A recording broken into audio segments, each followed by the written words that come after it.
Hola a todos, mi nombre es Fabián Baptista, soy ingeniero, cofundador y director de Abstracta.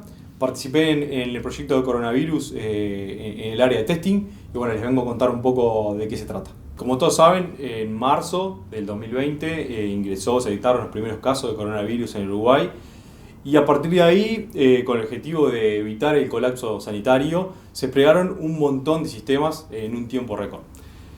En esta charla yo lo que quiero es contarle algunas de esas automatizaciones y qué testing hicimos de esta aplicación para poder lograr velocidad en el desarrollo manteniendo un montón de atributos de calidad. En lo personal, esta historia arranca por aquel fin de semana en que se habían suspendido las clases. Yo estaba almorzando con mi familia, discutiendo un poco cómo se iban a dar las cosas y cómo nos íbamos a organizar. Y en aquel momento me llama un colega, un amigo, Gastón Milano, de Genexus, para hacerme una propuesta que fue casi imposible de rechazar. La idea era trabajar juntos, contrarreloj, en lanzar una app que ayude justamente a centralizar todo el seguimiento de casos y, por otra parte, descentralizar la atención.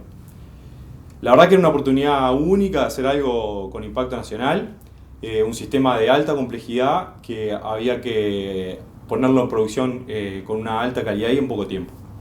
En realidad las apps, como son conocidas, eran la punta del iceberg. Existían un montón de otros canales de los cuales debíamos cuidar y el sistema detrás brindaba un montón de servicios y unificaba esa información para poder justamente hacer el seguimiento de los pacientes, tanto el call center que atendía una línea de 0800, como los distintos canales de WhatsApp, los chatbots y el Messenger. Entonces este sistema, además de ser multicanal, tenía que ser por supuesto multiplataforma para dar todos los sabores virtuales también de comunicación con la población.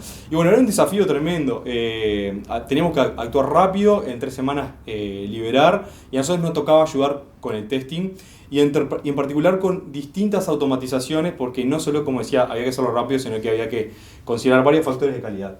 En particular, la performance no era algo que era un lujo, digamos. O sea, la aplicación se iba a anunciar probablemente por el presidente de la República o en cadena nacional. Entonces, deberíamos prepararnos para tener una alta carga, una alta demanda de uso. Bueno, muy bien, algunos datos. La app se liberó, ya está en su 5ª versión, si no me equivoco.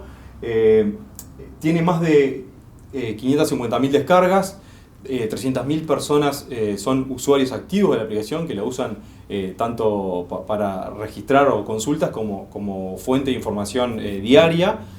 Y más de 200.000 personas tienen activadas las alertas de exposición. Hay unas charlas súper interesantes en el track de charlas justamente de la tecnología de exposición. Se procesaron más de 150.000 casos por el sistema en distintos canales y más de 2 millones de transacciones. Entonces yo lo que quiero es contarles un poco de cuáles fueron las principales actividades de automatización de testing que se hicieron. Existe una especie de discusión filosófica de si el test automatizado es testing o no. A veces esto es visto como un wish, como algo deseable, que una vez que lográs cierta estabilidad, por decirlo de una manera, pero en realidad si no lo hubiéramos hecho desde el día 1, probablemente no hubiéramos logrado los resultados que alcanzamos. Por supuesto que se hicieron un montón de actividades de testing que no son estas. Hay actividades de testing funcional, testing de accesibilidad, etc. Yo les voy a contar sobre esta en particular. Comenzando con lo que es las pruebas unitarias o el unit testing. Los test unitarios están diseñados y están pensados para ser súper rápidos, están pensados por y para los desarrolladores. La idea es básicamente las piezas más pequeñas de mi negocio, de mi código, que están encapsuladas decentemente, digamos, en el código, pueden ser ejercitadas automáticamente y validadas automáticamente para chequear ciertos comportamientos. Entonces, cuando una función sufre un cambio, y más cuando sufren varios cambios a la vez, por varios programadores, es clave tener este tipo de pruebas. Y ni que hablar cuando los equipos están distribuidos. O sea, cada vez que un desarrollador prueba el código, si ese esfuerzo que le puso lo puede poner dentro de su conocimiento y compartirlo con el resto es súper beneficioso.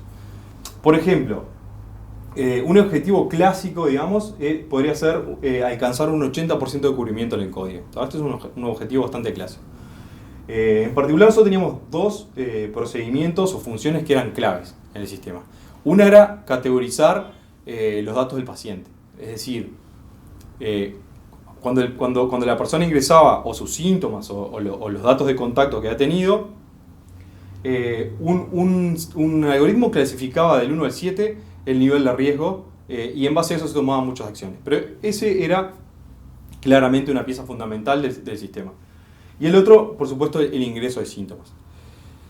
Otra cosa súper interesante que sucedió acá es que, digamos, en esto estaban trabajando infectólogos, virólogos, médicos que definían un poco en aquella incertidumbre cómo eran las reglas de negocios, cuáles eran los datos que teníamos que pedirle a la población y cómo clasificar esos datos. Y eso fue súper variable. Desde los organismos internacionales, la información a veces era un poco confusa. Entonces, este proceso de modelar, entender, cuestionar, que es mucho del trabajo del tester, fue súper beneficioso para que eso se fuera puliendo y fuera en constante evolución. Lo que se logró en particular en este caso con este test es un 95% de cubrimiento, lo que le daba a un programador que a veces tenía más de un cambio por día, la seguridad de que no estaba rompiendo nada crítico, ¿no? Las claves de esto fueron, como decía al principio, los desarrolladores en primer lugar, que permitieron y pensaron desde el día 1 un código con bajo acoplamiento y alta cohesión, digamos, uno de los pilares, digamos, de la ingeniería de software o de la orientación a objetos, pero algo que nos acompaña en toda nuestra carrera. Pensar y diseñar código que sea testeable y que sea fácil de testear. Obviamente el trabajo de los testers, o los que revisan el código, es importante que siempre exista alguien preocupado por esto y velando por que estas cosas se hagan. Eso fue también central. Como decía, código con alta compresión y bajo acoplamiento, usar formatos estándar para tipos de datos estructurados. Es más fácil si yo puedo modificar un JSON, un Excel, digamos, para variar mi conjunto de prueba. Y algo no menor es tener la posibilidad de ejecutarlo en forma automática en un pipeline. No siempre los desarrolladores se encargan de ejecutar todos los tests unitarios en forma local. Si yo automáticamente, cada vez que un desarrollador mete un cambio, tengo una prueba atrás que va a chequear que no haya roto nada, es súper importante y me da un feedback súper rápido para poder atajar problemas tempranos. Bien, y como decía, entonces, los tests unitarios son la primer barrera de control, por decirlo de una manera, de un pipeline de producción. Entonces, una vez que el código se integra y se genera un build, lo primero que se hace típicamente es correr esos tests, que son súper rápidos. Acá teníamos, no sé, creo que algo así como 300 tests que corrían en menos de un minuto. Eso es bien importante. ¿Qué otras actividades de automatización se desarrollaron? Bueno, yéndonos más a la parte de aplicación web y directamente a la interfaz gráfica, ya todo el sistema integrado, se crearon lo que se llaman pruebas de salud de un deploy. Esas pruebas, a veces también conocidas como pruebas de humo, lo que intentan, el objetivo principal es verificar que cada componente se encuentra disponible. Entonces yo sé que una vez armado el código, al menos ese deploy, ese sistema tiene las condiciones mínimas necesarias para ser usado. No significa que no hayan errores, por supuesto. Estas pruebas son bastante rápidas de diseñar, tienen poco costo, generalmente no hay que mantenerlas mucho y rápidamente también te ponen una barrera de control para saber justamente qué tan saludable está el deploy.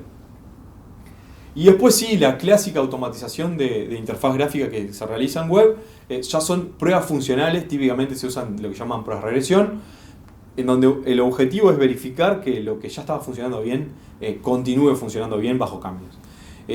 Acá uno de los aprendizajes, en realidad uno de los prejuicios que volvimos a confirmar es cuando el sistema está bajo muchos cambios desde el punto de vista de la interfaz, hay que tener cuidado porque son sumamente costosos de mantener. Entonces no solamente hay que mantener el código, sino que además hay que mantener la prueba que hace ese test. Que dependiendo de a qué nivel trabaje es qué tan costoso es realizarlo. Así que ahí, si bien también se hicieron muchas de estas pruebas, por ahí no se integraron tan rápidamente, no se acoplaron tan rápidamente por esto de que a veces hay que andar remándola de atrás. Y en tercer lugar, y no menor, en esto fue donde se trabajó mucho, es en la performance del sistema. El primer desafío era de tratar de definir cuáles iban a ser los clientes los cuales iba a simular o virtualizar. Entonces teníamos varios clientes, varios canales. Las aplicaciones mobile se comunican con la aplicación a través de un protocolo REST, que es súper amigable para automatizar, es súper rápido hacerlo. Entonces eso, no había muchas dudas ahí. Los portales web, tanto para los ciudadanos como para los call centers que atendían llamados e ingresaban también ahí los síntomas y los datos de los pacientes, tenían una interfaz web, al igual que los prestadores. Entonces, sabíamos que ahí tenemos un montón de usuarios virtuales que simular utilizando el protocolo HTTP. Y en tercer lugar estaban los web chat. Los web chat tienen una comunicación un poco más compleja, digamos, usan WebSockets, por lo tanto es un poco más caótico, cualquiera puede iniciar la conexión, entonces era algo que sabíamos que había un gran desafío técnico para resolver.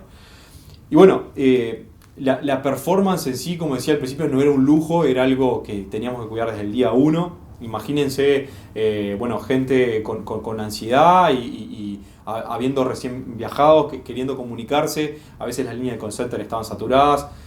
Había que tener un especial cuidado en no dejar a nadie afuera. Los desafíos pre-test, digamos, básicamente pasaron por, primero, definir cuáles eran los escenarios en un momento de gran incertidumbre, que no sabíamos un poco por dónde iban a venir los usuarios y a qué nivel. Entonces ahí lo que hacíamos era generar escenarios y cuando teníamos duda, lo que hacíamos era terminar eligiendo el peor caso, básicamente. Los ambientes al principio era el ambiente que terminó siendo producción, donde empezamos a ejecutar. Todavía no había producción, digamos. Después sí logramos ambientes de preproducción, muy importante, la gente de infraestructura ayudando fuerte ahí. Y para generar la carga, que esto fue uno de los temas bastante polémicos, dijimos, bueno, nosotros queríamos usar una herramienta que nos permitiera escalar en la nube rápidamente. Tenemos que generar 4.000, 10.000 o 100.000 usuarios, queríamos hacerlo en la nube. Teníamos la restricción por la herramienta que queríamos usar para poder colaborar con todos los equipos en tiempo real, de utilizar una de las nubes populares, Amazon, Google o Microsoft. Terminamos usando Google con 10 servidores en San Pablo. La gente de Blaze-Meter, me acuerdo, un domingo nos consiguió de IP fija, porque también teníamos la restricción de que el sistema solo atendía pedidos del Uruguay. Entonces debíamos abrir unas excepciones en el firewall para aceptar pedidos de afuera, en este caso desde San Pablo. Esta fue una decisión bastante polémica, pero creemos que tomamos la decisión acertada porque eso priorizamos la colaboración del equipo, la posibilidad de escalar rápido y penalizar por ahí un poquito la latencia. Sin duda que fue una decisión acertada. Y lo más importante, el equipo. No solo existían gente dedicada a automatizar, ejecutar las pruebas y monitorizar, sino también mucha gente de infraestructura preparando los ambientes, monitorizando toda la infraestructura de red, los WAF, etc. Y el equipo mismo de desarrollo monitorizando la aplicación, la base de datos y un montón de otros indicadores más a nivel de desarrollo. O sea, sin esto es casi imposible mejorar rápido.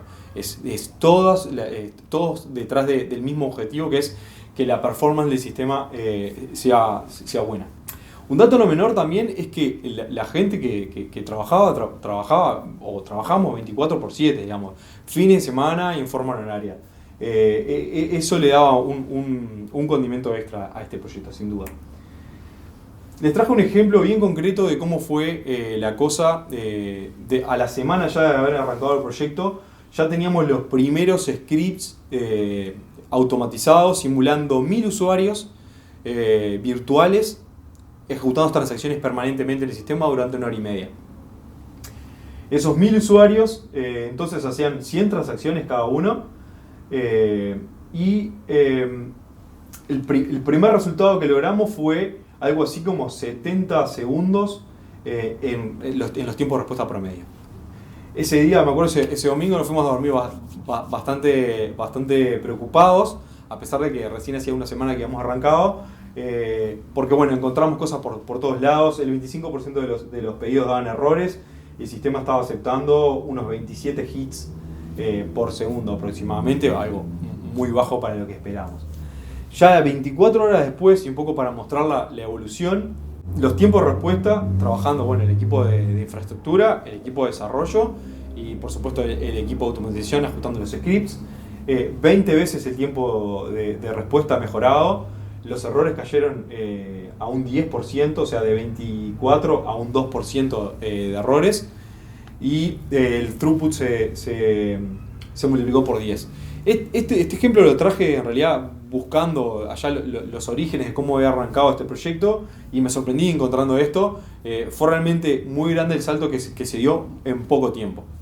Bueno, como para ver la foto, 2 meses después, digamos, ya estábamos generando 4 veces la misma carga, prácticamente sin errores, con tiempos de respuesta de promedio de medio segundo y bueno, cercanos al segundo en el pico máximo de carga, en el percentil 90, que es en realidad es más acertado para tomar este tipo de mediciones.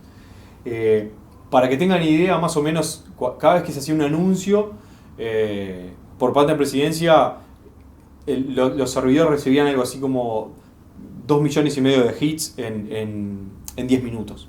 Bueno, y no solo consideramos la performance del lado del servidor, también estuvimos haciendo varias evaluaciones del lado del cliente, funcionales y de performance. ¿Por qué digo esto? Bueno, al lanzar una aplicación nueva en un market, por ejemplo Android, si yo quisiera tener un porcentaje de cobertura similar al 75%, se requieren al menos 6 sistemas operativos diferentes. Entonces, para poder saber si yo estoy en condiciones de lanzar una aplicación en tantos sistemas operativos, con tantas diferencias de teléfono, es necesario hacer pruebas, es necesario probar en distintos sistemas operativos. Por eso usamos esta herramienta llamada Aptim. Por medio de un bot, ejecuta en los celulares que tiene disponible en ese momento y no solo te da, digamos, una prueba de humo y de compatibilidad, sino que también mide, bueno, cuánto tiempo demora la aplicación en levantar en el teléfono, cuánto consume CPU, memoria, batería y ese tipo de instancias. Eso se hizo tanto con celulares en la nube como pruebas funcionales manuales, donde uno conecta su teléfono, hace una prueba y mientras está chequeando la funcionalidad también está viendo cómo es el comportamiento de la aplicación en la mano. Uno de los pilares de todo este trabajo son las herramientas con las que nos apoyamos. Para toda la parte inicial que les conté de unit test y de automatización de web, se usó la herramienta de GeneXus, de la plataforma GeneXus Xtest. Para las pruebas de humo, como les decía, compatibilidad y específicamente ver cómo era la performance en los dispositivos, se utilizó Aptim. Y para la prueba de performance se usó JMeter, que es la herramienta open source más conocida a nivel mundial, donde logramos, como les decía al principio, distribuir toda esa carga en la nube mediante BlazeMeter. Sin la gente esto no hubiera sido nada. A veces parece un cliché ya decirlo, pero las cosas salieron como salieron gracias al empuje, el entusiasmo y por supuesto el liderazgo de la gente. Fue la mejor parte y la verdad que fue un placer compartir y sumar acá. Trabajó tanta gente que es casi y se me hizo bastante difícil rastrearlos a todos. Pero bueno, el mensaje que final es, un poco volviendo al principio de la charla, si bien no somos médicos, digamos, somos ingenieros, pero siempre cada uno tiene algo para dar y para aportar. En este caso recuerdo una reunión por Zoom en donde yo le preguntaba a uno de mis socios, Matías, en una call, le decía, che, ¿estás muy cansado? Porque sabía que gastaba infinitas horas. Me decía, estoy chocho, mis hijos creen que soy un superhéroe, decía. Muchos la verdad que se vistieron de superhéroe para nuestros hijos. En particular decía, papá trabaja a la noche porque está ayudando a contener la pandemia, digamos. Nosotros en particular estamos muy orgullosos de haber puesto un granito de arena para que esto suceda y muy agradecidos por la oportunidad. Así que bueno, muchas gracias.